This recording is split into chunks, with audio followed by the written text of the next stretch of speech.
Hello friends, welcome to Shree's kitchen. आज आम देसी करांडी सुखुआ पतुआ बनइबा। तापाई आमको दरकार देसी करांडी सुखुआ अल्प किछि, गोटे पियाज, गोटे बिलाती, गोटे आलू, अल्प पियाज साई, कंचा लंका 3 ରୁ 4टी, रसुण, जीरा, सोरिष बटा। प्रथमे करांडी सुखुआ को गरम पानी दे भल भाबरे धोई नबा। तापरे कढ़ाई रे आलू, बिलाती, सोरिष बटा, कंचा लंका, पियाज साई, करांडी सुखुआ, हलदी, स्वाद अनुसार लुण, 4 टीस्पून सोरिष तेल पकाई भल भाबरे गलाई नेबा।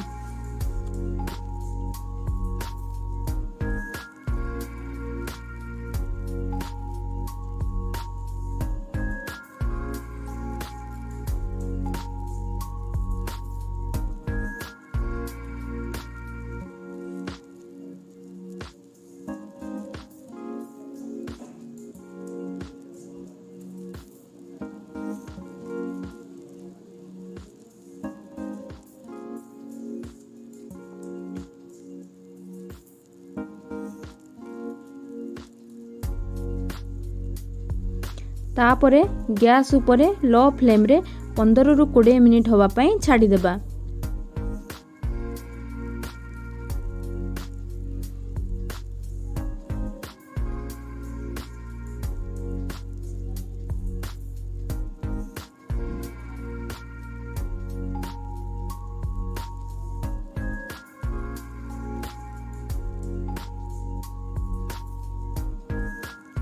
एमिति रे भी करांडी सुखुआ पिता लगी थाए, किंतु एई भली भाबरे करिले जमारे भी पिता लगी न थाए।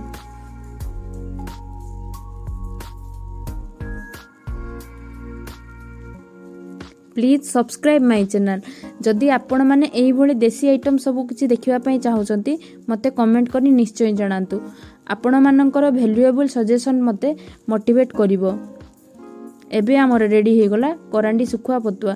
जदि आपण मानक आम श्रीज किचन भल लागुचे